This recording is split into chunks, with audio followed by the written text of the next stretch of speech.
What's going on? What's going on, everybody? It is the only sports podcast. That's right, the only sports podcast. I'm Will. That's Casino over there. How we doing today, Casino?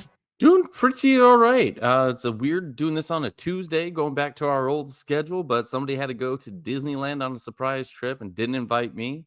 That's true. Thank you. That is what happened. I had to go to Disneyland with the children and the wife. And this is how we did it because again, it was a spur of the moment last second thing. I Yeah. worked my actual job, not this job. I worked my actual job, got off work at midnight, got home at 12:30, went to bed at 1 a.m., woke up at 4 a.m., drove to Disneyland with the kids, obviously surprised them in the car with my wife and all that kind of stuff. We drove to Disneyland, went open to close, then I went to sleep at 1 a.m., woke up at 6 a.m., drove back to uh where we live, which is Vegas, drove back to Vegas, and then got home at like 12:30. So we did that all day Sunday to yesterday. It was a good Luckily, trip. you had yesterday off, though, right? Yeah, that was the thing. Well, we had to be back. This is the craziest thing is we weren't planning on leaving, cuz obviously we both had yesterday off. The kids we didn't have them go to school yesterday. So didn't have to come back that early until we found out that my wife had got a jury summons. So she called the jury summons, you're supposed to call the night before, and they were like, yep, you're picked. You got to come in at noon. So then we had to be back in town by noon for her to go to And you jury. gambling there with the jury summons. Well, we were hoping that she would call the night Gambling. before, yeah, and they would be like, "Oh no, you don't have to come in." You But then didn't she call did have until to come in. you didn't call till the morning of. No, no, they send you things in the mail where you have to call 6 p.m. the night before to see if you have to come in or You know, not. it's crazy. I haven't had to do a jury summons in quite a while. Knock on wood, it's gonna happen soon. But like I had two like back to back, like real fast, like within like a year and a half of each other or something like that. I'm so glad that I didn't get picked, but that was like when I was still in college. Yeah. So that Well, was I think that was our helpful of how I got dismissed. I was like, I've got school full time and a job full time. Like, yeah. the, And you want to keep me? my wife is currently she had to come back to jury duty today, and I think she got chosen. Oh, So she's my gonna be wife on the was jury. chosen not too long ago as well.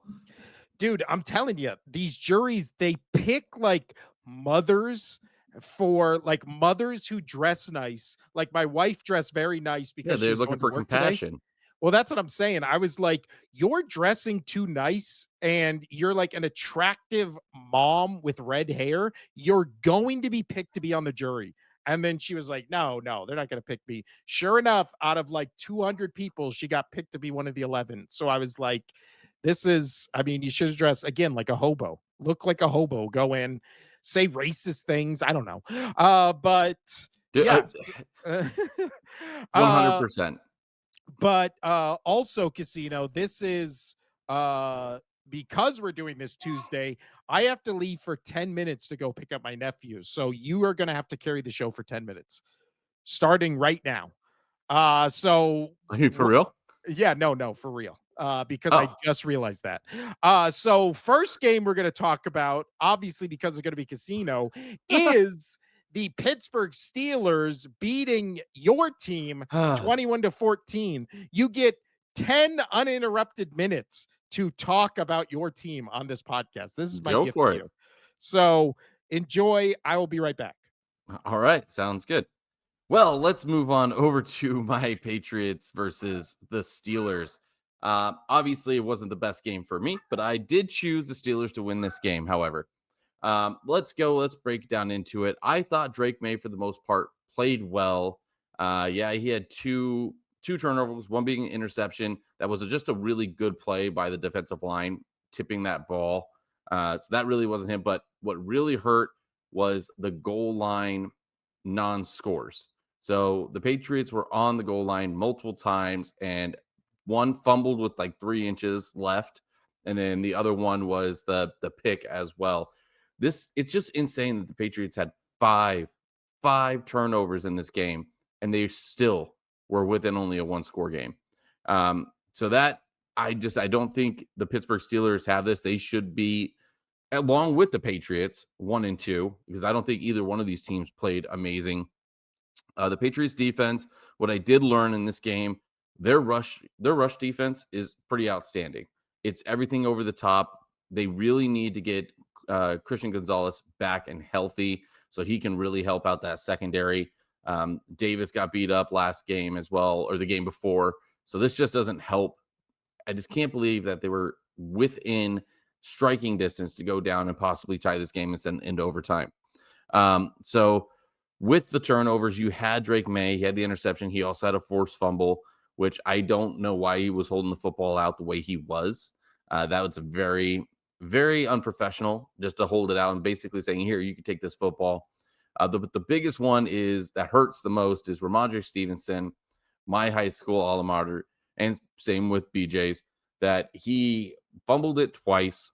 And I do like his quote. He came out I pull it up right here in my Patriot chat. He said, "If I don't hold on to the ball, they don't need me."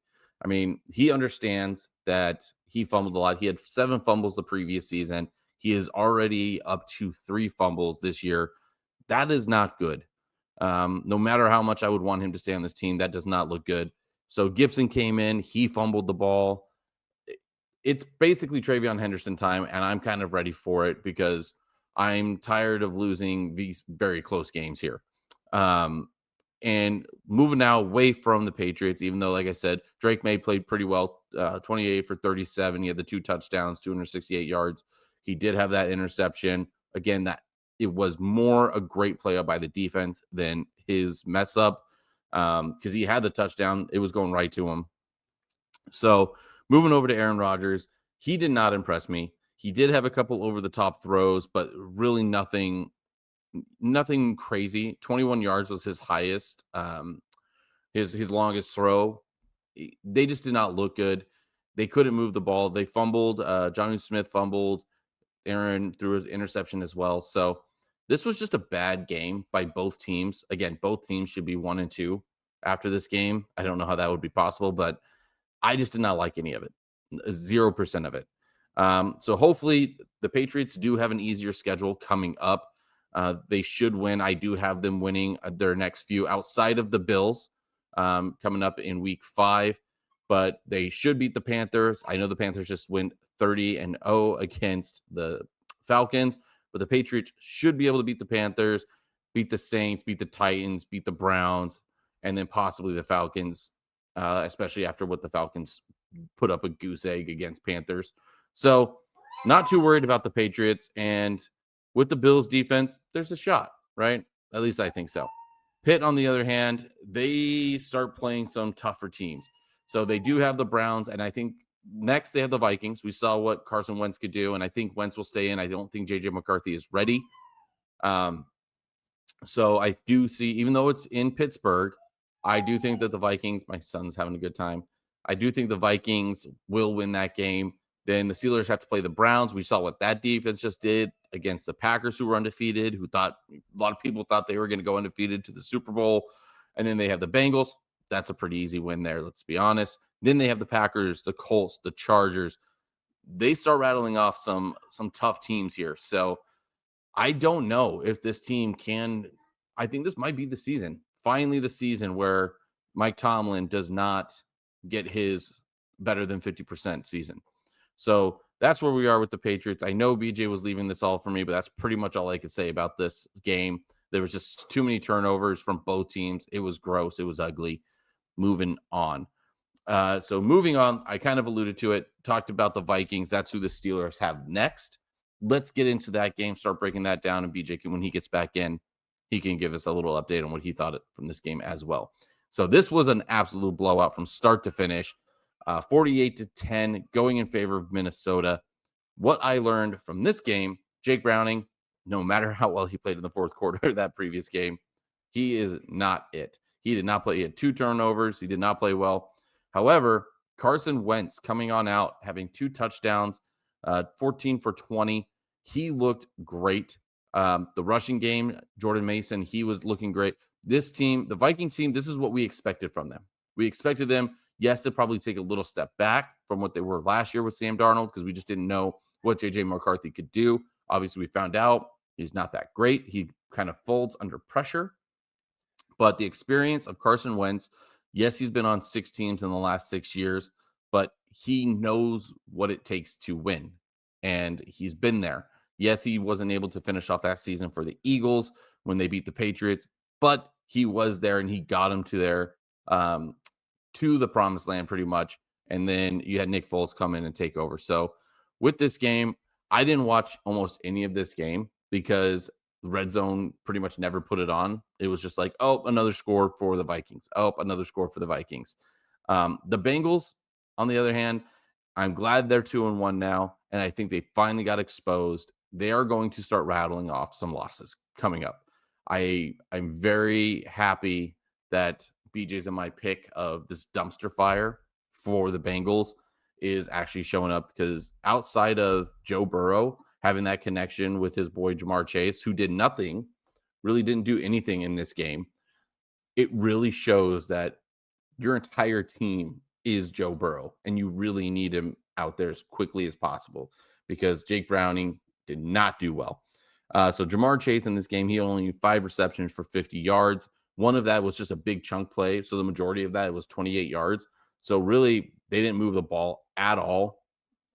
And a lot has to go down with the pressure that the Vikings were getting on the Bengals and Jake Browning just not being ready, just not being available um, mentally, I think, for this game.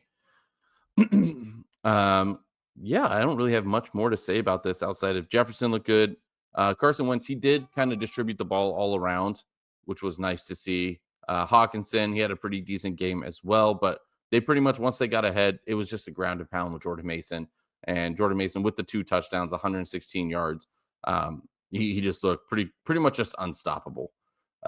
So good for that. I'm happy that I knew Carson Wentz was going to come out and play well. BJ was saying otherwise because he's seen Carson Wentz and what Carson Wentz does as a backup, as a starter, outside of that one good year. Um, but I had faith in him. I had faith in him. So moving on, let's get into one of my favorite games. And this is just because I finally am taking the Colts absolutely serious now. I watched so much of this game, which is surprising because I don't believe in Tennessee at all, unlike BJ. So with the Indianapolis Colts, 41-20. I and he just texted me he's on his way back, be back in 5. Good for him. Um, Moving on. So Daniel Jones, 18 for 25 with 1 touchdown, 228 yards. He protected the football. Basically, kind of the same thing of what happened from the Vikings game is once they got their lead, they just started handing it off to Jonathan Taylor. He looked outstanding in this game. He had 3 touchdowns, 100 yards off of 17 carries. Um, what was great about this game is, again, yes, Daniel Jones and that offense looked good, and we've expected them to start to look really good. Pittman played pretty well. He distributed the ball. Jones distributed the ball pretty well. But what I found out about this game is this defense is really good. Yes, I know they played the Titans, but this defense is really good. They were able to put pressure on. Moving on it, they were able to put pressure on Cam Ward. They were able to get an interception. And Cam didn't play too bad. I think Cam's going to be a decent quarterback in this league, but he's just throwing to absolutely nobody. They were able to get Tyler Lockett in the offseason. He's not doing anything. He was 4 for 37.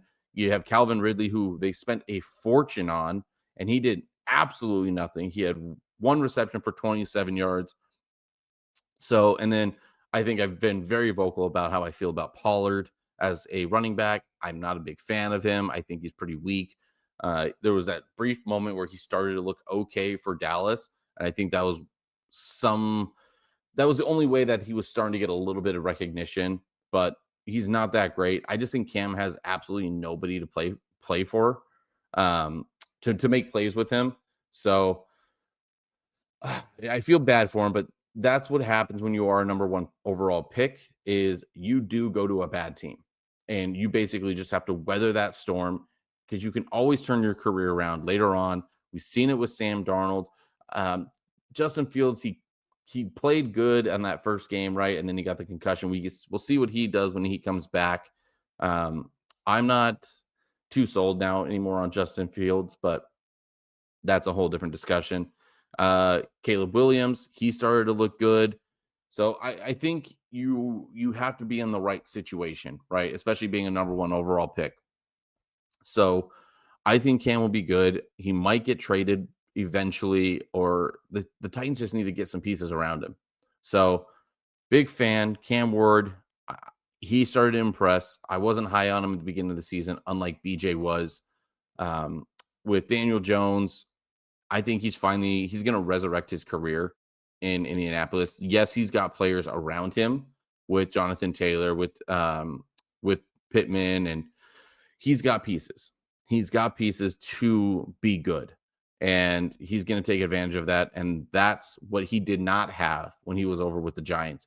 Yes, he had Saquon Barkley, but that was pretty much it. I know Neighbors is playing well, but the Colts organization has been a winning organization for the majority of their career, especially when Manning was there, right? That they know how to turn things around. The Giants, they don't. So moving on. And yet we won't even talk about the other Manning brother. I just can't believe that they even won that. Um, so moving on. I don't think BJ may have talked about the Bills Dolphins. I never got to that. So I want to touch on that game. So we can touch on that. I just realized as he's gone, he was right. BJ was right. This was a closer game than I expected it to be. I thought this was going to be the blowout of the week. Tua Tagovailoa, he looked pretty good, but he just seems off still. Like I worry for him. He had the interception. He had 2 touchdowns. He threw the ball pretty well, but it was more. I was kind of shocked that it was such a close game as it was, considering that James Cook ran for over 100 yards. Josh Allen had 3 touchdowns in the air, no interceptions. So for this game to be a 10-point game, and it just kind of seemed like the Dolphins were right on the heels of Buffalo for the majority of that game, was pretty. And there goes my dogs. Was pretty impressive. Do I still think? ah, I thought this team would have fought a little bit harder for Mike McDaniel's, but it's done. This team is going to be done. It's over, and I'm surprised that Mike McDaniel's even still has his job. I think by week 5 he will be fired, especially in these next ones. You got the Jets and the Panthers. If you can't win either one of those, or you have to win both of those, in my mind. But if you lose one of those, you're out. So not good. I know I picked and BJ picked the Ravens for the AFC to go to the Super Bowl and represent. I can't see how it's not the Bills at this point. The Bills 3-0, the Ravens are 1-2. The Bills have the home field advantage against the Ravens, and I'm sure the Ravens will start going off some tears here shortly. We'll get into that game on why they are 1-2 and my thoughts on why they are 1-2. I actually listened to Colin Coward about that, and it makes a lot of sense. And so we'll get into that once BJ gets back and we get to that game. But Josh Allen, he's showing why he is the reigning MVP. 22 for 28, 3 touchdowns. He was averaging almost 8 yards a throw. He rushed. He did have to rush 4 times for 25 yards, but those are those scrambles just to kind of pick up the yards that he needs to pick up when he needed to. He spread that ball around like it was nobody's business. He threw it to 9 different receivers or 9 different players. And he just looked good doing it. And, Coleman has been kind of his guy at the beginning of the season.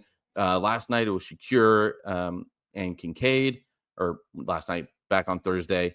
So good game. The Bills, they have a real shot to just absolutely mollywomp this team. Again, mollywomp the league, but little worried still about their defense. The Dolphins still put up 21 points. This game kind of looked like when the Patriots and the Dolphins played score wise. And that should not be the case for a team that is so much better than the Dolphins, which is the Bills. And so Buffalo looked good. Dolphins look bad, and it's just a ticking time bomb for when you do have Mike McDaniel's getting fired over there. Because I think this team's given up in Tyreek Hill, even though he had that one touchdown that game. He's done. There's a lot of talk that he's going to be traded. I hope it doesn't go back to the Chiefs.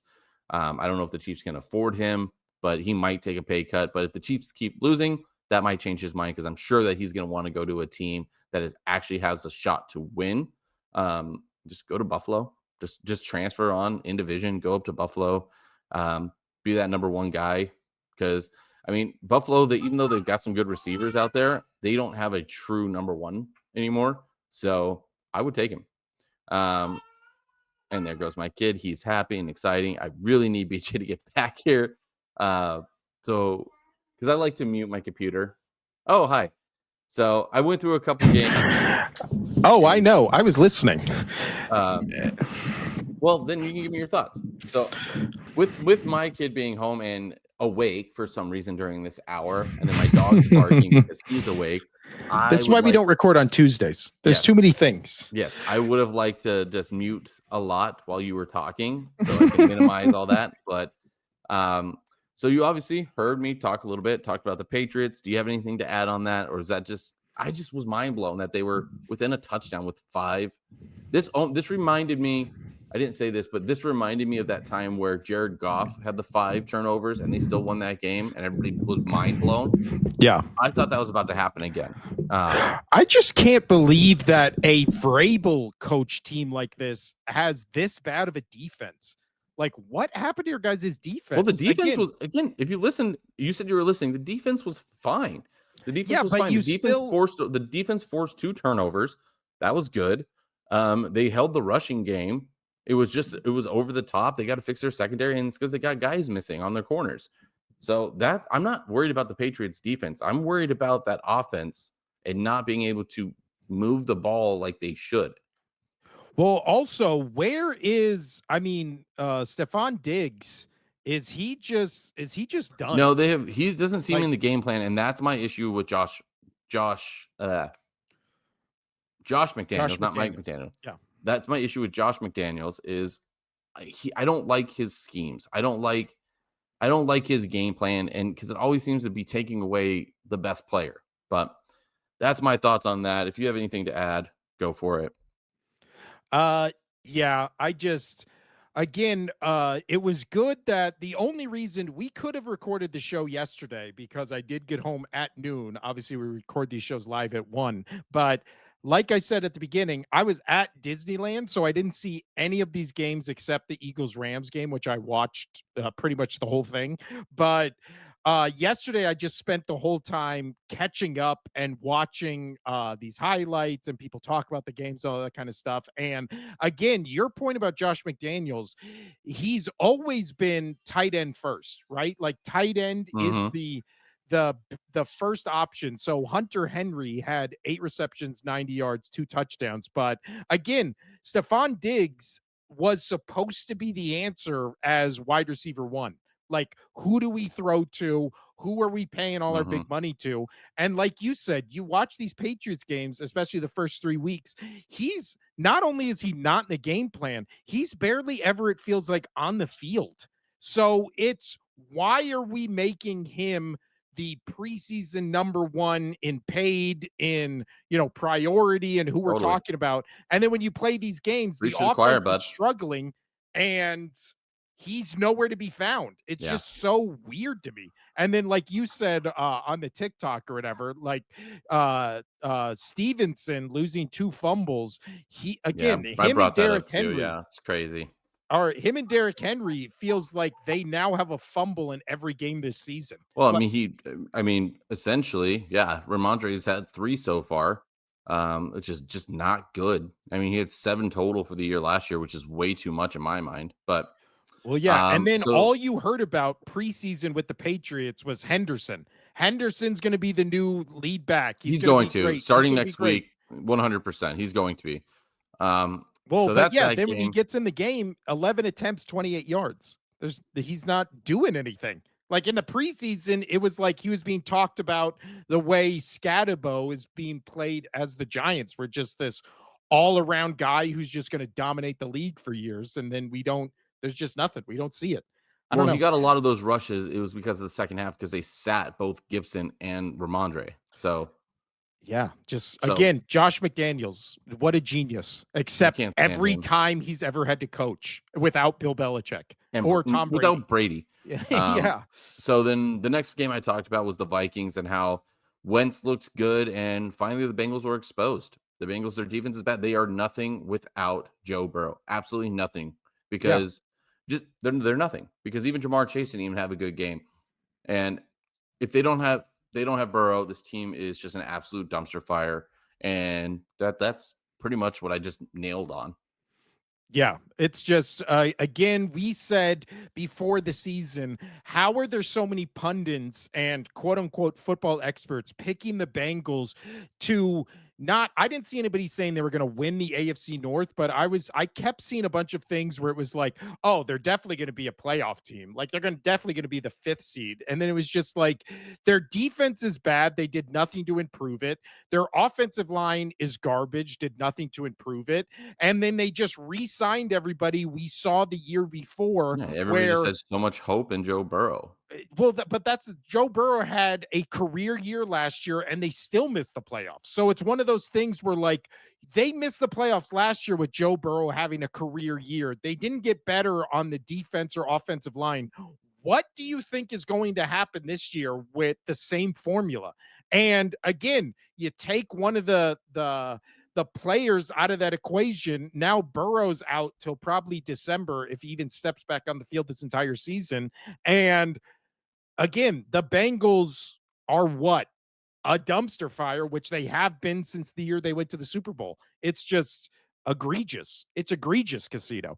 And then I heard you talking about the Ravens as well. It's like we have all these great generational quarterbacks who are just on teams where they're just again, Lamar Jackson, Joe Burrow, are they ever getting to a Super Bowl again or a Super Bowl in the first place? Yeah. Like I mean, I at didn't go this deep point, dive into the no. Ravens yet, but we will. We will. Yeah, it's But then I did talk ugh. about I did talk about the Colts and the Titans, and then I did Bills Dolphins as well because you did a show Friday. Yeah, I didn't And talk at all about Bills Dolphins. oh, But again, just to quickly touch on those, I think Colts are for real. I think we what need I to was start saying is their defense looks great. Yeah, their defense looks great. Taylor was running all over Daniel Jones again, high percentage completions and then not turning the ball over. And then for the Bills Dolphins, that was a weird game. You can say the Bills played bad because Miami was in it, but again, that's every Thursday night game. Every Thursday night game, the bad teams look good, the good teams look bad because of the short week and all that kind of stuff. I almost want to take all Thursday night games and just throw them out of equations where you're trying to decide That's if a pretty team's fair. good or bad because it Um, doesn't make sense why it Thursday doesn't. games still exist. One thing Uh, I will note that you've been saying, and I've kind of got on board with, is Cam Ward. It's not his fault. He looks pretty all no, right. he looks good when they Yeah. give him time to Just throw. crazy they spent so much money on Calvin Ridley, and he's not No. performing at all. And What then, did I he even mean, have this game? he had nothing. He had nothing. I mean, he had something. I don't even remember. I just talked about it. Let's He had one reception for 27 yards and he was Yeah. targeted the most of any of the wide receivers. Again, when you watch the Titans game, which I do, I watch more of the Titans game and Panthers games than I would care to admit. But you watch those games and it's like the issues are not the quarterbacks on those teams. For the Panthers, it's the defense. For the Titans, it's literally everything but Cam Ward. Everything on their team is awful, including their coach. Brian Callahan, again, at the end of the first quarter, or at the end of the first half, they're trying to set up for a field goal. He calls a timeout, then gets a delay of game after the timeout because he's not deciding if he wants to, because he said in the press conference afterwards, he was deciding if they wanted to go for it on fourth down or kick the field goal after a timeout. So he took a full the time between the third down and fourth down play clock. He took that whole time. He took the whole timeout, and then he took the whole clock running down again after the timeout to decide to try a field goal or to go for it on fourth down. Like, if your coach is that stupid, like, this is the team you get, which is a team that once again will probably have the first overall pick. Again, Brian Callahan, worst coach in the league, my new top candidate for first coach fired because he deserves to be for just how god awful. And again, he's as bad a coach as the coach over in Carolina, but at least the Carolina coach is hot, right? We already talked about I that. was waiting for At it. least he's attractive. Brian Callahan Well, you know what? isn't. Let's Dumpy, move on from this game. dumpy. Let's move on from this game and let's get to that hot coach. Panther is absolutely demolishing the Falcons, which blew my Wait, mind. is he a hot coach? Didn't we get catfished? Wasn't he not as hot as his I mean, he pictures? kind of. I mean, it's all about angles, and there Yeah, might you be see some him stand on the photoshopping. you see him stand on the sideline with those I mean, that's. I mean, sweeping shots. that's what Not people feeling say it. about us. Like they're like, man, they just look so dumpy on the show. They're so dumpy, but in Yeah. real life, man, cold stone stunners right here.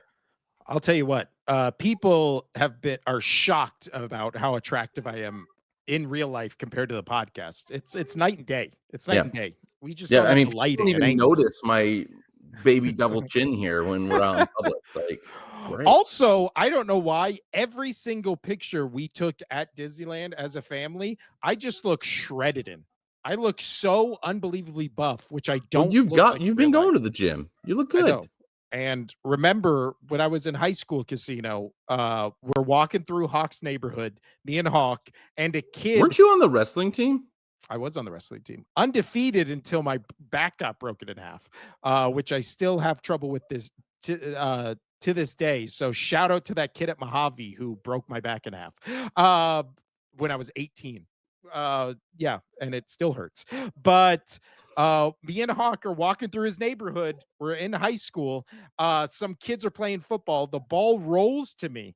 Okay. I pick up the football, throw it to the kids. I shit you not. Again, I was 17, 18 when this happened. Still remember it word for word to this day. The kid goes, one of the two kids goes, wow, that guy has quarterback shoulders. Still to this day, the best compliment I've ever been paid. So shout out to that kid, Not even wherever the he is. compliment I pay you on the regular. Well, yeah, but see, from a stranger, the compliments mean much more than from a friend. You're supposed to compliment me. I compliment you all the time, not to your face, behind your back. But um, again, compliments from strangers are the best because you're like, this person owes me nothing, especially a child from the mouth of babes. That he had no reason to lie. That just came out. And again, also, I don't know what the compliment means, but it's obviously a compliment. Now let's talk about the Panthers Falcons. Now that that's all out of the way, the Panthers win 30-0. Also, somebody on our shorts when we talked about this game on YouTube, like commented like, this is so funny to hear about after the game. Yeah, because everybody on the internet was talking about how this was going to be a Panthers blowout, and we were the assholes who went against that. Like, no, everybody and their mother was like, it's going to be, if this was 30-0 Falcons over Panthers, that's probably what everybody predicted. Yeah, We at least said it was going to be a close game because it was you did. I divisional. didn't. Yeah, you thought it was going to be a blowout. I thought it was going to be a close Well, game yeah, because it was divisional. I truly thought that the Falcons defense on what they've done those first two games Yeah, was going to be able to get past that Panthers O line, who has not been great in those first two games, and get to Bryce Young, who seems to be always on the run. Like, yeah, how when you take those, when you watch both games for both teams, and then you're going into this week and you're just like, how can that not be what you were thinking? Like, yeah. I mean, Even now we have new data and new evidence to, go a different direction. But going into that game, after those four games that were played between the two teams, you looked at that and you were going, Falcons are going to get to Bryce Young. yeah, Like 100%. that's, I I'll mean, tell you what, mind blowing. The Falcons defense has And been you're so so tough. And you know what? No, no. And you're so tough to talk about it after the game. Well, that's what I said. Such a It's ugh. well, also, again, I don't understand when people give anybody shit Try for to make the making predictions and be predictions. wrong like us, okay? Yeah, everybody makes predictions. No one has ever gone 100 for 100 in picks. It's never happened. Man, I've gotten close. There was one week I think I got like 14. That was pretty impressive. Well, and also pick update. We should have done it at the beginning, but I'll do it now. Casino won the week 10-8. Wow, So I'm surprised I even every got 10 because I thought I was abysmal in that pick. I know. Well, I picked your Patriots, and I picked what is it? You did pick the Giants, but we both picked Oh, we'll again. get to We that both game. picked Raiders. We both picked Rams. I did for the reverse jinx, worked like a charm. We both picked Ravens. So all these big But in games, all we reality, had the the same Rams should have picks. won that game, Well, yeah, and they should have covered, which we'll get to in a but that's second. special But teams. But yeah, but then anyway, we pretty much we got all our best games, blowouts, worst games, best games. We got all those wrong. yeah. So So let's that's get that's to a bad game. Now let's well, move on from also, that. wait, last bit on Falcons Panthers. Even after the Panthers blowout, the Falcons are still ranked as the second best defense in the league because of how few yards the Panthers had in that win. So that's what we were saying going into that game. The Falcons defense is the second best total defense in the league, only behind the Browns. And we saw what the Browns did this week against the Packers. So again, how the Falcons lost that game was their defense folded because Michael Penix kept turning the ball over.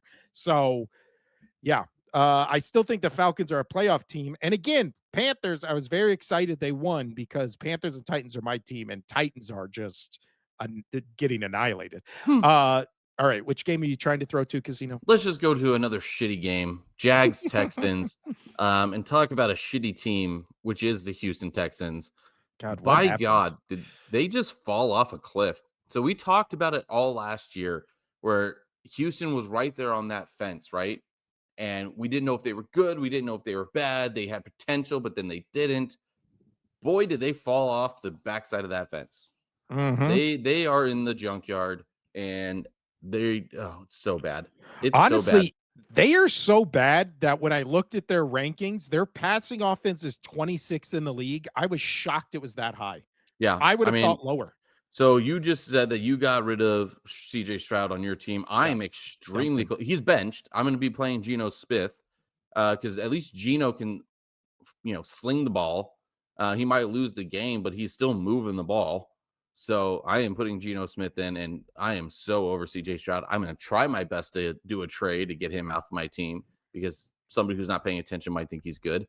But and let's go to somebody who we thought you think is good, but is never really good, and somehow won this game. Trevor Lawrence. He had zero. He had zero touchdowns, one interception. He was 50% completion rating. He went 20 for 40. Um, Yet they win the game. How are the Jaguars 2-1?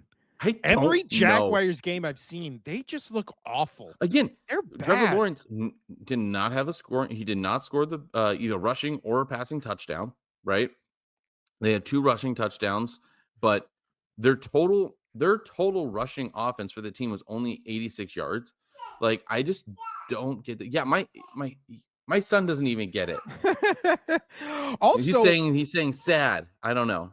I don't know what's going on with Brian Thomas Jr., but he just looks like he hates his life. He looks like he hates Trevor Lawrence. It looks like he hates the coaches. Like just his body language on the field. He's supposed to be their number one guy.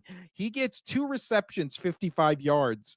Again, we did like a keeper league this year. He And was one of the those was one I 46. kept. One of those was 46. So like it's pretty much he had one catch. Yeah, and I got this guy as my like keeper that I thought was a steal because he was going in the first round. I think I might try to trade him before the bad gets worse. This is your fantasy corner because again, just body language is a big thing with these teams and Texans just have awful, awful body language. The entire offense for the Jacksonville Jaguars just looks like they, again, hate their life. The Jaguars, again, are winning these games because their defense currently right now is top 10 in the league. So their defense is borderline great.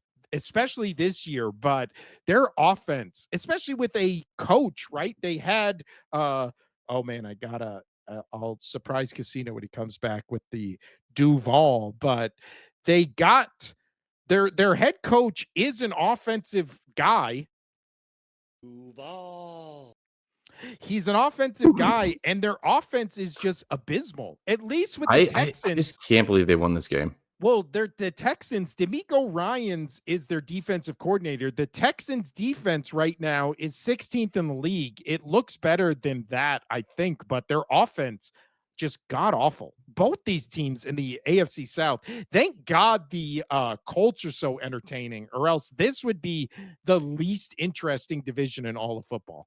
Yeah, And honestly, if the Colts fall back to earth, it will be. But they won't.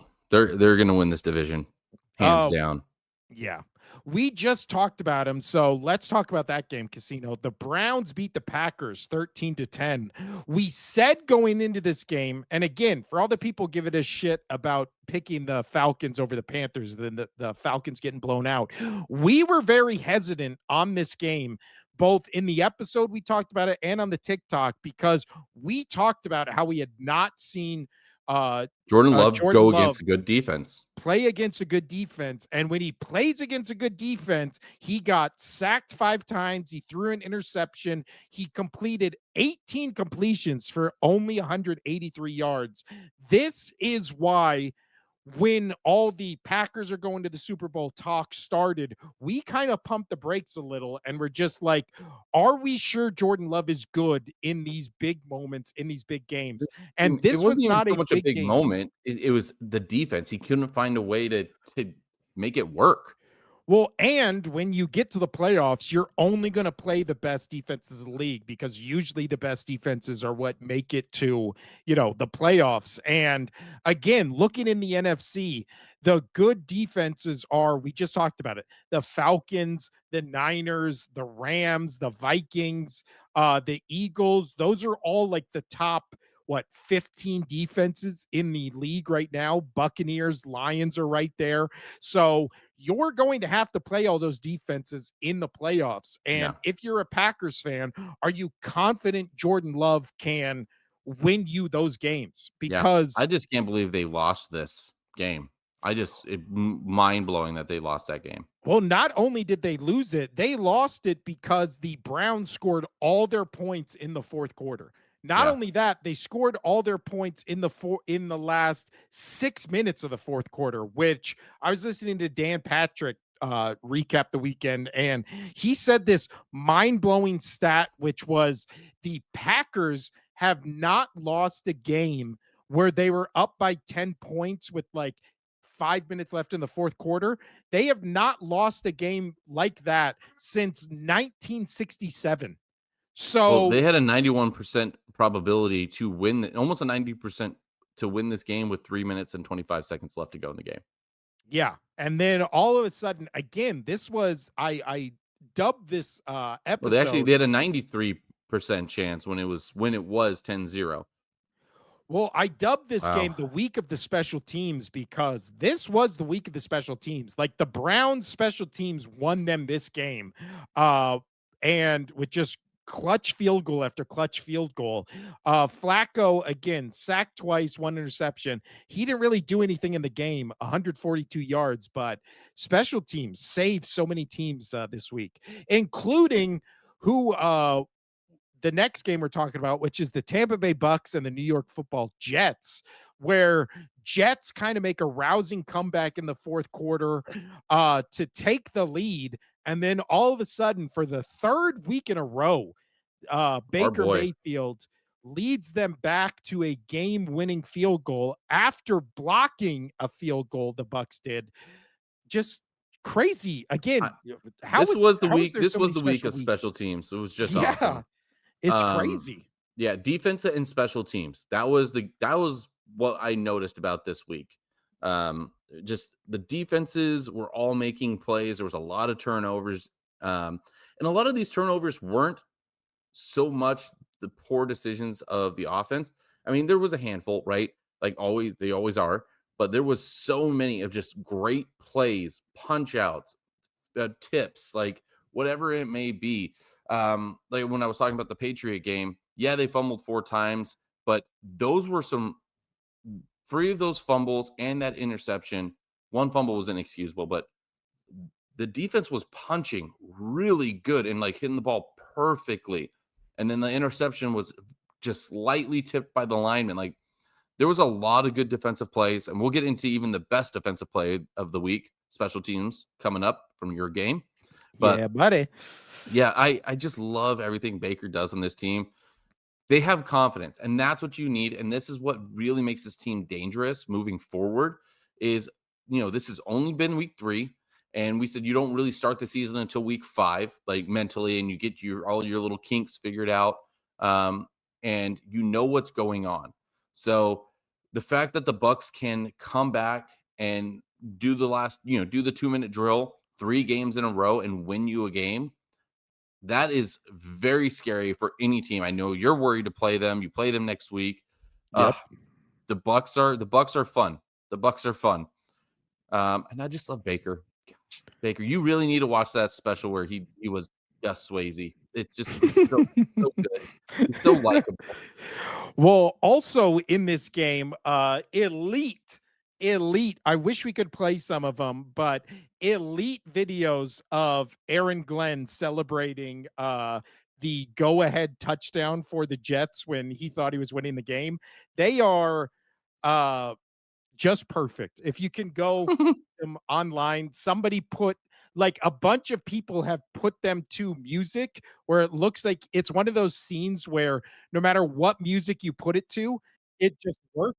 And the best one I have seen is when he does it to Earth, Wind, and Fire September.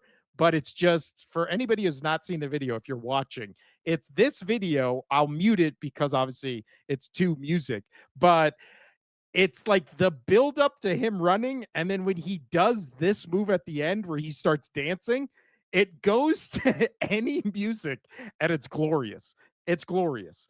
But again, I just think when you're watching, I mean, the Jets, again, 3 weeks in, if you're a Jets fan, your team's 0-3, but in all 3 of those games, you're like, man, we actually look pretty good. Like the Jets again are 0 and We 3. talked about that. We talked about they were going to be good, and I know Tyrod Taylor had a pretty decent game, but I thought Justin Fields would have probably had a just about the same game. I do like Justin Fields with this team because he can run the ball and they're built to be a running team. I, Yeah. I like the Jets. The Jets, we talked about it. I was really low on them when we did our very early picks, right? But then as the preseason went on and whatnot, I'm like, man, this team they can make some moves. They can be a little dangerous, and they've been fun to watch. They've been Yeah. fun to watch. And so have the Bucks. And I mean, the Bucks offense isn't anything crazy. They just do just enough to They win. grind it And then out. they're They're a grinding out team, and that's what makes this team dangerous. Teams that find ways to win are a very dangerous team. And well, that, I mean that and you go in. That's just good for morale. Like you're down a touchdown or you're down, a field goal with 4 minutes left, and you get the ball back. Every single one of these players now on this team are like, we got a shot. I mean, yeah, nobody's like, oh, this is going to be a struggle to get down there. They're out there and they're like, we've done this. We've done this 3 games in a row. What's stopping us from doing it again? Oh, yeah. nothing, because we can do this. Let's go do it again. And that Well, is that is a very dangerous thing. And good on them. Good on them. well, That sets the also, that sets the locker room up. the what is it? The Bucks defense is great. They're obviously getting back Godwin. They just lost Evans. They obviously lost their offensive lineman, I think, last week. So it's like they're doing this. They're 3-0, and they're doing this with a banged up team. That once they start getting those guys back, obviously the offensive lineman, I think, is done for the season. But once that offensive line starts melding together and then they get Godwin back and then they get Evans back. Like this team is doing this with all these injuries. When they start rolling and those guys start coming back, again, as an Eagles fan, and I am always online, like listening to, reading about, talking to other Yeah, you're Eagles on your fans. laptop or online more than I don't think anybody more than anybody I know. Yeah, well, That doesn't research it that for the doesn't show, have, buddy. like that doesn't have, like, a business. No, I mean, I know you do that, but, like, outside of that, like, you're always on listening to podcasts or looking up news stories, this and that, unrelated to even sports, like, Yeah, you like to be a well-informed guy. I don't yeah, know. that's me. They call me well-informed Johnny. Name's not even Oh, I Johnny. thought they were calling you well endowed. Call that too, but my name's Hey, not there you Johnny. go, there you go. But yeah, and I will say the talk going into this week is all Eagles fans are terrified to play the Tampa Bay Bucks before the start of the season. Now that this Bucks team is 3-0, like, yeah, we're like we should be terrified of the Bucks. The Bucks are good. And of the let's do a quick little thing right here, Casino. There is 6 remaining teams that are 3-0 right now. Of these 6-0 or of these 3-0 teams, which ones do you think are the most legit? We have Bills, Bucks, Niners, Eagles, Chargers, Colts. I think based on what we've been saying, the only one that seems like they shouldn't be 3-0 is the 49ers. Right? Like Yeah, they're the only ones on that list I don't feel confident in. The Colts, I said I need to see it one more week when I was doing the power rankings on Friday.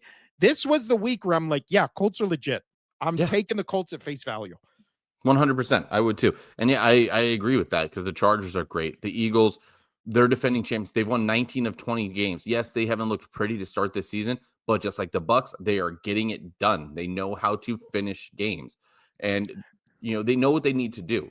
So, dude, yeah, I pretty much outside of the Niners, I just don't know how they are 3 and I 0. don't know how. Besides that, I don't know. But yeah, my son, I don't know. But 100%, like that, all the other teams deservingly are 3 and 0. Let's also we'll speed it up a little right here. Let's just briefly touch on these games, Casino. Commanders win 41-24. Geno Smith maybe has his best game as a Raider, but that 49ers or not 49ers, that Commanders team just somehow rolled them. This is the game I cannot explain this week. Thoughts on this one? I'm right there with you. Like during the TikTok, it just doesn't make sense because the Raiders played good. I Like know. I don't get Geno Smith played good. The Commanders somehow just got it done. Yeah. Uh, They had 3 rushing touchdowns. Mariota had almost a 72% completion percentage and a touchdown. He was only sacked once. I guess Raiders defense didn't show up. Just weird again, weird game. This will be a game that I'm going to go back and watch. You know how they do those like condensed replays of? I'm going to go watch this game and try to figure out how Figure this out what happened. happened. Yeah, But because yeah, I don't like I said, understand. I'm benching Stroud and I'm putting in Geno because Geno's slinging the ball. Like again, He played good.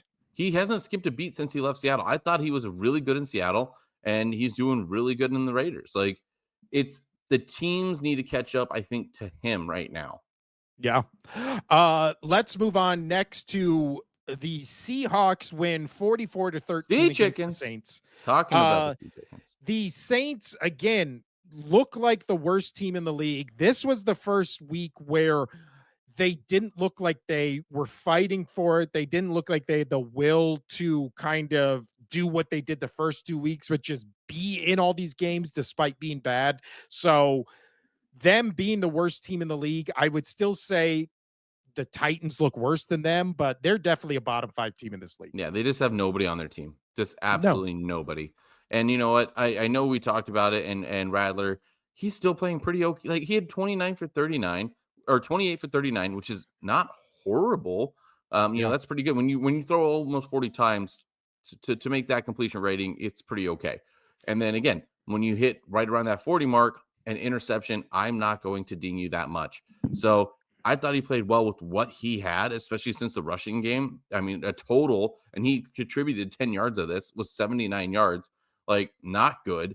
So, I mean, he was passing the ball all over the place. Also, I'll So, tell you what, as a guy who's never been a Rattler fan, this season, these first 3 games have proven to me like maybe put some guys around him and just see what he can do. Maybe yeah, put some guys around him. 100%. Then now let's get over the sea chickens. Sea chickens. I like calling them that. It's so fun. My wife did never heard that until I said it on Sunday. She's like, "What?" I'm like, "Yeah, great. Sea chickens. They're great." But Sam Darnold, 14 for 18, didn't need to throw the ball all that much. Kenneth Walker, he had 16 carries, only for 38 yards. But like the balls that Sam Darnold was throwing, like he had made 14 completions and he threw for 218 yards. Mhm. That's pretty good. You're averaging 12 yards of throw. Um, Looks good. He looked good. Well, especially with how the NFC is kind of playing out, like Seahawks I legit, told especially you. with how good the NFC West is, the Seahawks look good and they're at the bottom of the NFC West right now. They're 2-1. I think they look better than the Cardinals have. I think they look better than the 49ers are just based on Yeah, injuries alone. I Like told you. I That's put them right there with the Rams. right. See, and I the only reason I didn't pick the Rams is because I thought I picked them originally. I keep saying this. I'm a broken record. Was just because I'm worried about I'm worried about Stafford's back, but it's holding together. But the Seahawks are going to be better than those other two teams. Yeah, I'd pick them over the Commanders right now. I'd pick them over anybody in the NFC South, not named the Tampa Bay Yeah, Bucks. and then Also, so who knows what happens with the Vikings? Might put them above the Vikings. Who yeah. knows? So now speaking of the 49ers and the Cardinals, ugh, what a kind of game that was. Yeah, I'll keep saying it. It was that I was an ugly just game. dude, uh, this is the same kind of thing what I said for the Steelers and the Patriots, how the Steelers should also be 1-2, just like the Patriots should be 1-2, because that was Yeah. not a good Steelers game. Neither one of these teams played good. So No. I How they were both undefeated going into this game, I have no idea. And again, it's a 1 point swing where the Cardinals could be 3-0. How? How? I don't understand it. The Cardinals defense right now is 23rd in the league. So everybody's saying, "Oh, their defense is going to turn it around. They're going to have a top 5 defense."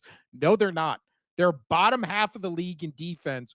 Offensively, they are also bottom of the league at 25th in the NFL in total offense. So again, their defense is bad, worse than last year. Their offense is not good, and yet this is a 2-1 team people keep telling me to watch out for. What am I watching out for? What am I supposed to be looking at? I don't. And again, 49ers, it's as simple as they lose a star player every week. It's going to catch up to them. yeah. It has to. If it doesn't, I will on this podcast for the first time ever actually pay my body was even stopping me from doing it. I will actually pay Kyle Shanahan a compliment if this team keeps winning and they keep losing, guys. My body almost rejected that sentence from deep within my soul. Let's move on to besides my game, which we will talk about in a moment with the Eagles Rams. This was my favorite game of the week, and that was the Chicago Bears blowing out the Cowboys 31-14. Uh Thoughts on this one, Casino? I mean, Caleb crushed it. Caleb crushed it, and I've been very critical about the Ben Johnson and Caleb connection on Caleb being more ad lib and Ben Johnson being more structured and disciplined on what he wanted to Dare do I with say his team. loosey goosey? Yeah. So this is they finally found some common ground, some middle ground between the two of them, and they made it work. Again, let's talk about how bad this Dallas defense is, though. So that might have also been the reason. And next week might you might just enjoy this one. Enjoy this one because you go play the Raiders next week. Good luck. Currently, the Cowboys' defense is 30th in the league. Their pass defense is 32nd in the league, and their running defense is 17th in the league. So, not only can you pass on them, you can run on them. And not only can you pass on them, you can put up career games when you're passing against them. Like, this is, again, the Cowboys might have single handedly saved Caleb Williams' career because I know there were a lot of a lot of Bears fans being like, maybe we should let Badgett get in there and see what he can do. So That was the talk after last week's game. This week's game, he throws for almost 300 yards, completes 68% of his passes, 4 touchdowns, 0 interceptions, 142.6 quarterback ranking. And he throws maybe the worst flea flicker you're ever going to see for a wide open touchdown that only would work against the 32nd ranked pass defense in the league. I know your brother was losing his mind that a flea flicker was completed, but Yeah, he yeah, was. again, coming out of this game, I don't feel better about either of these teams. I No. just think that it's one of those things where we And I can. honestly think Dallas could have won this game if they had CD. Well, yeah, and then that needs to start the discussion of there's so many things, and this can say goo into the Eagles Rams game.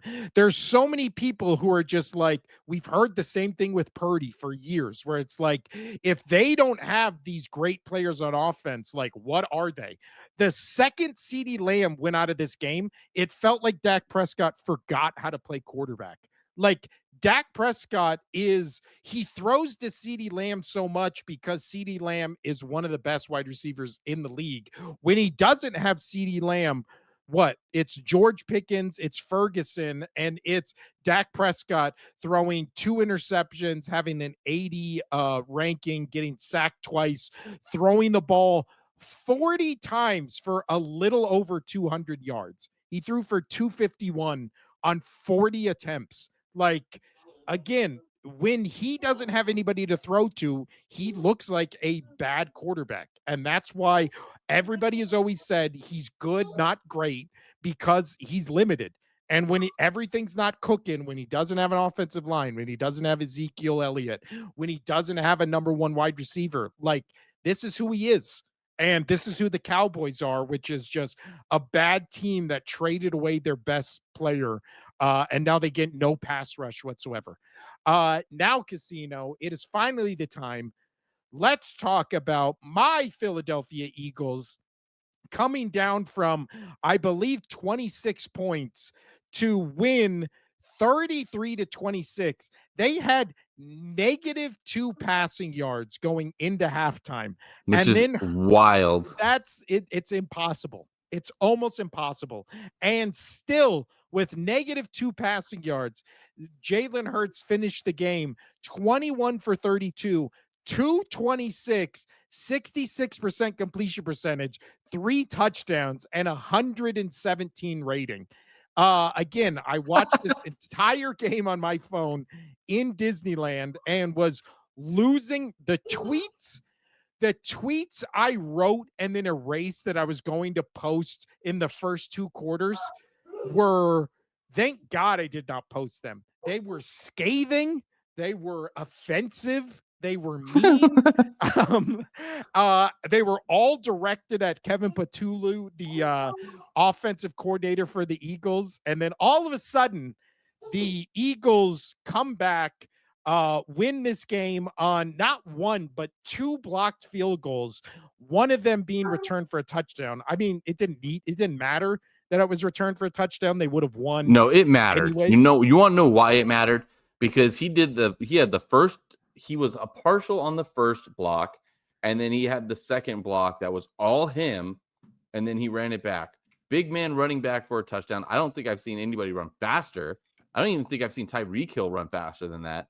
Well, I think he reached 18 miles an hour, which at 300 plus pounds feels like impossible. How did his legs not just tear off the bone? Well, when I told my coworker, the Bears fan, we were watching that, and I was just like, I know this is gonna sound weird, but I was watching his legs the entire time as he was running that back, and he was like, his legs, and I'm like, yeah, because I was waiting for one of his legs to pop with how fast he was running and how big he was, and me just recently having my quad issues, I was just I was just waiting for just like all of a sudden just like it to like explode and just like the whole leg like pop off because he was booking, dude. And also, Booking. for Jordan Davis, the craziest thing about him is not his size or when he plays football. Have you heard him sing? Oh Lit yes, I have. You've pulled this up for me many times. Nervous. Well, I was so 45 nervous. seconds. Goodness You have to gracious. listen to it. No, yeah, he's great. He has the voice of an angel. All right. Here we are as in olden days, happy golden days of yore. Oh my god. The rest of the team's like, what? Friends who are dear to us, gather near to us once more. That is incredible. It's the voice again, a person that big, that mean, who plays football that well, also having that voice. It's just like when you it's like when you create a character in a game and then you're just like, I have all these skill points, but I've maxed everything out. Where do I put them? And then you're just like, Yeah. I don't know, singing voice. Just put them in there. It's so Uh, relevant. I'm actually playing a game on my phone where I've got to that point where I've hit all the points that with my character build, and yeah. then now I'm just like, I guess I can have fun with other I guess I'll things. just make him sing really good as well. I don't know. I don't know what else to do. Now, here's all the crazy Eagles stats outside of this game. The Rams, their last 12 games, they are 9-0 versus everyone else not named the Eagles. They are 0-3 against the Eagles. In Nick Sirianni's career, he is 4-0 against Sean McVay. McVay in his career is 1-6 against the Eagles. So not only do the Eagles own the Rams, they own McVay. And again, the Rams are great against everybody else not named Nick Sirianni and the Eagles, which is just insane. The Eagles 4-0 also against Matthew Stafford.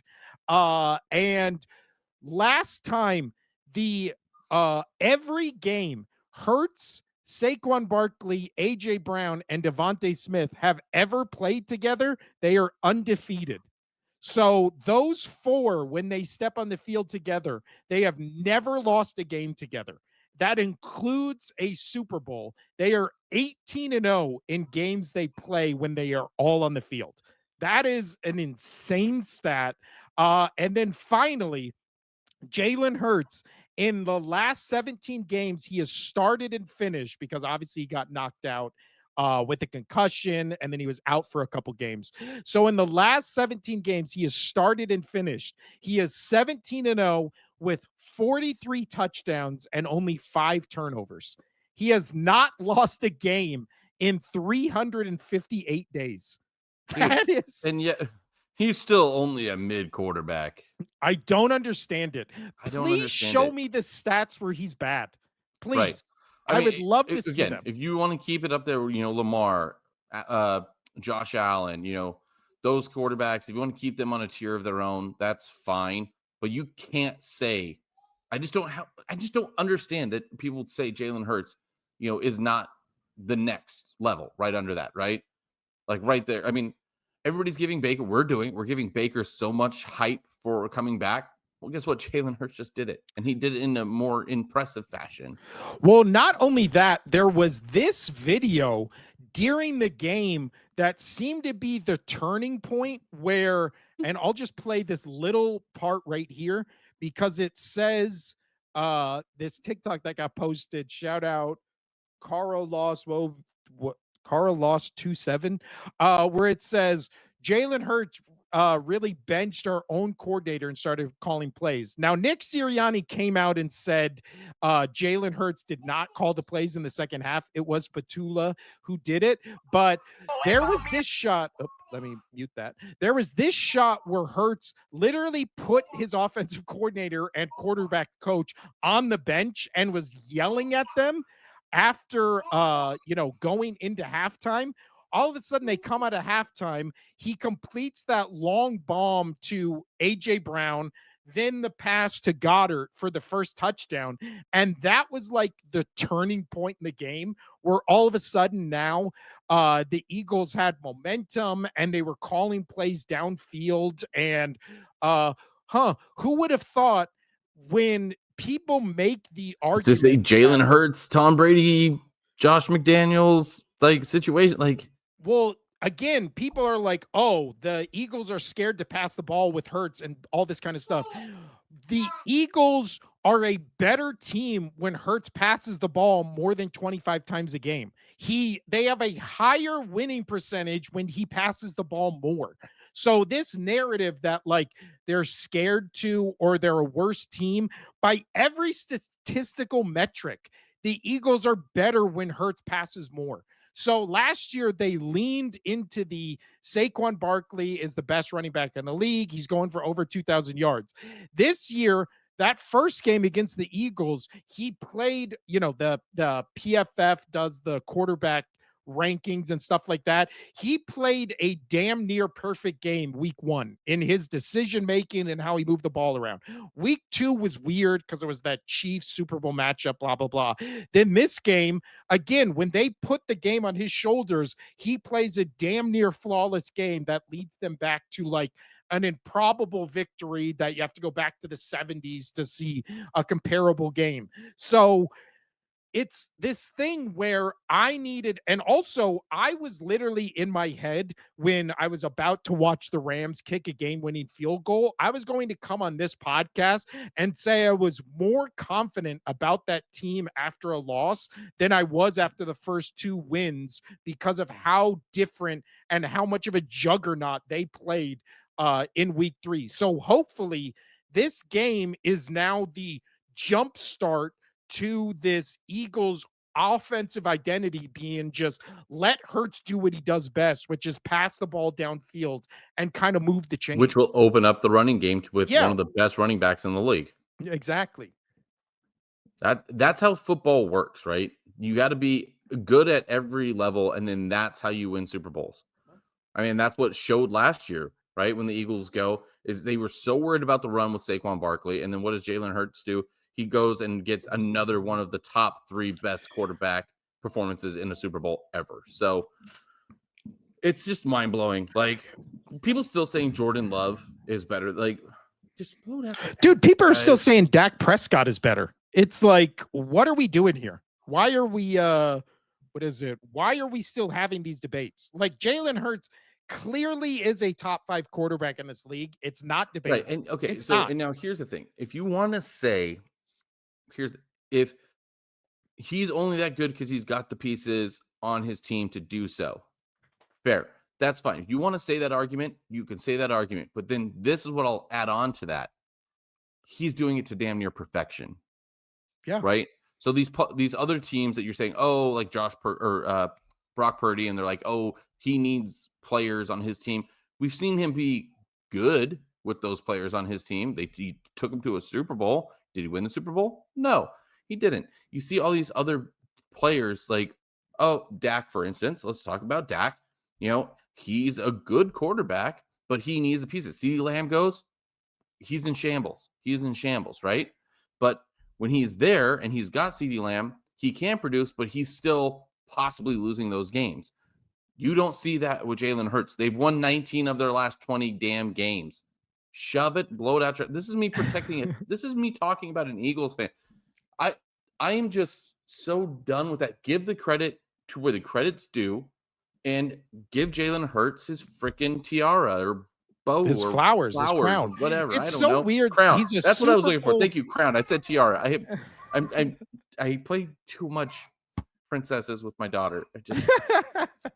Well, also, again, even if they lose that game, they lose by 2 on a last second field goal after coming back from down 26 points. Like it's one of those, or 21 points. I'm sorry. So even if they lose it, you can still make the argument that Yeah. he played a perfect game after that. And yeah. Well, let's get to a quarterback that for some reason can't finish games, and that is Lamar Jackson. Well, you want to talk Sunday night and then go Monday night and then call it? I think those are the games we have. Yeah. Or wait, did we talk Chargers Broncos? I don't think we did. Or you did. I don't know. Regardless, Chargers Broncos, again, Broncos feel like better than they are 1-2. Chargers feel like one of the best teams in the league at 3-0. And we need to talk about that Harbaugh brother being one of the best ever in coaching. He's won with every team. Every team that he's gone to, he's won. Yeah. College, NFL, doesn't matter. He's just great. a winner. Yeah. He's a winner. Chiefs, Giants. Chiefs, finally get their first win of the season in an absolutely boring game that should not have been on Dude, Sunday Night and Football. Even if you thought if the Chiefs were going to be good, why was this a Sunday Night if Football the game? Giants player was able, when he stripped Patrick Mahomes, and if he was able to hold on to that and got the ball within their 5 yard line, and they scored that, the Giants could have easily won this game. Yeah, Because if I recall right, they went down. Mahomes went down and they scored off that play yeah. or off that drive. So this game could be totally wild. So what I learned, yes, I was hopeful the Giants could win, but Russ is bad. That's obvious, and like we know it even more now. But the Chiefs just don't look like they have it, and I love every gosh darn second of it. And I really, I even though they won and they beat the Giants, I don't think that this team will make the playoffs. Like I'm more confident about it now than I was before the beginning of the season. Yeah, this might be one of those calls that we look back on and you are dubbed a football oracle or you're given points for being a football oracle because yeah, everybody was still thinking the Chiefs were going to just be right on Well, track. I And mean, again, I hyper focused on this team, man. Like I dived into them and I wanted to just really find out, do they have it? And my conclusion was they're not going to have it this year. Their teams they play are not only better on roster, but they are going to be more cohesive than this Chiefs team. And especially if it happens early, they're going to be in disarray and you squeak by the Giants. And 22-9 does not show how close this game actually was. no, and also there's so many what is it weird things happening with the Chiefs offense which is just like why do they keep doing swing passes to the running back so far behind the line of scrimmage and why does Pacheco always turn the wrong way? And it's just like again, it's just those little mistakes where yeah, that was a great play by Mahomes to Well, get there that was like ball two back. backwards passes in this game, like to But bring. that's what I'm saying. Like it's just like those little mistakes we never saw from the Chiefs or in the middle of the Patriots dynasty. We never saw those little small coaching mistakes. And that's Mm-mm. why I think you need to be alarmed if you're a Chiefs fan where you're just like, why are we doing the dumb little stuff that's going to lose us games? Instead of, the dumb little stuff that wins you games. It just seems again, when you're celebrating a close victory against the Giants, it just feels like again, if the Eagles would have lost that game, I would have been more confident after a loss than I've seen with there's 2 wins. I don't know how after a win like this against the Giants, if you're a Chiefs fan, you're coming out of here feeling more confident than you were 2 weeks ago. Like it doesn't compute to me. Now let's get last game then we'll get out of here. Lions Ravens Monday night. The Derrick Henry fumbles every game now is a real issue and a real thing we need to start talking about because this Baltimore Ravens team, with the numbers Lamar Jackson is putting up, are now tied for last in the AFC North with the Cleveland Browns. They are 1-2. Thoughts on this one, Casino? You're on mute. The Ravens lose again. That's not on Lamar Jackson. He had a great game, 21 for 27, 3 touchdowns, almost 300 yards. Dude, like he rushed for 35 yards. This comes down to now, I mean, Derrick Henry's got to hold on to that ball, and their defense needs to be a little bit better, but they are tired. Colin, I was driving around today and I heard Colin say this. It is so damn true that I don't know why I didn't think about it, but the Ravens are so good on offense that they complete their drives so fast. Their defense does not have time to relax, did not have time to breathe. And going up against a good offensive team like the Lions, you can get out. It comes down to a series. Like who holds one more time than the other, right? And that's essentially what kind of happened in this game. Yeah. So uh Well, and also, again, we talked about it earlier with the body language of like the Texans and the Jaguars. The body language after what is it? Derrick Henry fumbled, and then he had that like funny thing where he's like trying to sit on the bench, but like kind of falls off. I'll try to pull up that video because it made me laugh. But him being that I guess like upset about himself in the middle of a game where they're at that point, I think they were within one score or it was tied. It wasn't like a blowout or anything where everything's going wrong. But Again, he expects better. I mean, he's 31. He expects perfection from himself. And you know what? You need to do it. I mean, it's along the lines of, Ramondre Stevenson. If I can't hold on to the ball, why do they need me? Then they don't need me. Like, take ownership to that and, focus and get better. yeah. But Here's the video I'm talking about where he comes off the field after the fumble and he's like it looked like he almost falls off the bench when he slams his helmet down and like falls down. But yeah, again, that's in the middle of a very winnable game on Monday Night Football. So you know all the eyes are going to be on you. Again, it's not a good look, but it's also just the body language should be like, oh, I'll get him next time. I get that you're frustrated, but again, you weren't having a bad game. Like the game where he almost single handedly won it against the Bills, where he had, just insane stats. I do think, again, when you talk about the Ravens, the thing that needs to be mentioned is their defense, especially their pass defense, is 31st in the league right now. Now, again, that's after, that shootout with, what is it? Shootout with Josh Allen. But again, you're playing great offenses and you're not doing anything against these great offenses, but just winning or mostly losing shootouts. So the pass offense or the pass defense will get better because you're not playing the Lions and Bills every week, but it's still a thing where it's like you're losing the turnover battle. You're letting opposing offenses do whatever they want. Like, this is not the Baltimore Ravens team that both you and I said was going to the Super Bowl. no, right now it's Bills winning the Super Bowl. Yeah, it's Bills. You can say Bills, Eagles, Bills, Lions, Bills, Rams, if you want to, Bills, Bucks.